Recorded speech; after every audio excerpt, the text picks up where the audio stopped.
이번에 저희가 빼놓지 않고 전해드리고 있는 이 러시아 우크라이나 전황도 속보 한번 짚어보고 넘어가겠습니다. 우크라이나 군에 따르면요, 10,000명 이상의 북한군이 쿠르스크에 배치됐고 이 중 일부가 우크라이나군과 전투에 참여한 것으로 알려졌습니다. 그런데 이런 가운데요, 우크라이나 군이 북한군 무선 통신을 감청했다면서 그 내용을 공개하고 나섰습니다. 굉장히 다급한 북한 말이 들린다고 하는데 서 기자, 무슨 이야기가 좀 온 것 같습니까? 네, 현지 시간 26일에요. 이제 우크라이나군이 공개한 겁니다. 예. 우선 북한군으로 추정되는 음성 먼저 들어보시죠. 배를 차 한 대 나와갖고 저 앞쪽으로 나가고 있다. 빨리 북쪽으로 나오라. 손에 봐. 나갔다. 네, 이 중간중간 북한 말투로 추정되는 억양이 나오죠. 이제 네. 초반에는 이제 암호명을 주고받는 듯 하더니 밖으로 이동하라고 이제 지시하는 겁니다. 다른 내용은 암호명이 담겨 있어서 판독이 쉽지 않았는데요. 이 국방정보국은 이 러시아 쿠르스크 지역에 배치된 북한군의 새로운 대화를 감청했다. 이 북한군이 무전기로 다른 군인에게 메시지를 보낸 것이라고 했습니다. 다만 이 대화 내용이 언제 감청이 됐냐, 이건 밝히지 않았습니다. 어쨌든 주목이 되는 건 이 파병된 북한군의 동향인데, 앞서 북한군 500명이 우크라이나의 이 영국산 미사일이죠, 이 스톰 섀도우 공격으로 숨졌다, 이런 보도가 사실 있었잖아요. 그런데 이걸 미국 정부가 공식 확인해주지는 않았었고요. 근데 조금 전에 전해진 소식에 따르면은 미국 국방부 당국자가 이 북한군 사상자를 처음으로 확인을 해줬다는 소식이 전해지네요.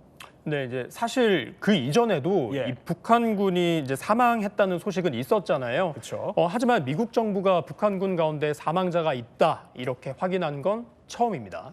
다만 사상자의 규모는 밝히지 않았는데요. 그럼 지금 이 북한군이 도대체 어떤 역할을 하고 있냐, 이게 궁금하실 텐데요. 예. 자유아시아 방송에 따르면요, 북한군은 최전선에서 싸우는 이 보병이 아니라요, 뒤에서 지원하는 역할을 맡고 있다고 합니다. 그런데 우크라이나가 이 서방으로부터 지원받은 미사일을 계속해서 쏘고 있고 또 북한군 사상자까지 발생했다, 이런 외신 보도가 나온 건데, 그럼 이런 상황을 러시아는 어떻게 좀 받아들이고 있습니까? 경고장을 날렸습니다. 보복하겠다고요. 그래요? 예.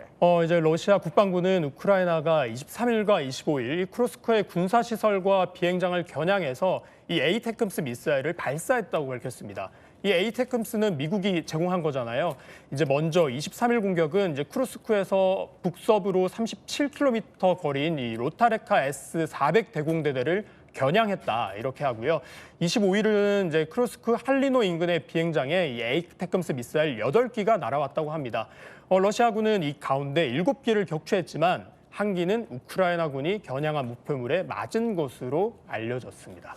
어쨌든 우크라이나가 이 서방으로부터 받은 지원 무기들을 계속해서 사용하면서 전세를 뒤집으려고 하는 것 같은데, 그런데 이런 가운데 우크라이나 특사단이 우리나라를 방문했다고 하네요.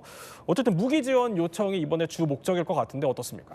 그렇죠. 이제 말씀하신 것처럼 아무래도 이제 현재 상황을 보면 무기 지원 요청에 무게가 실리잖아요. 이제 또 북한군의 러시아 파병 상황도 공유할 것으로 보입니다.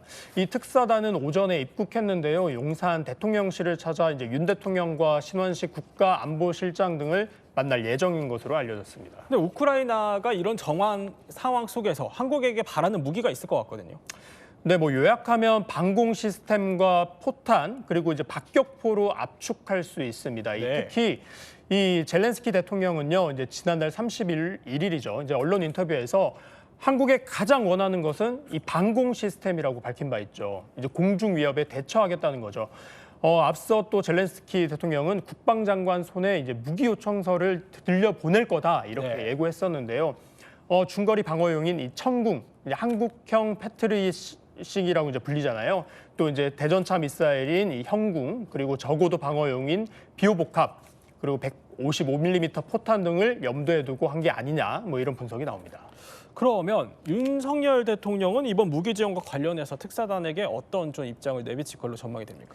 네, 아무래도 이제 윤 대통령은 이 무기 지원과 관련해선 신중한 입장을 나타낼 거란 관측이 나옵니다.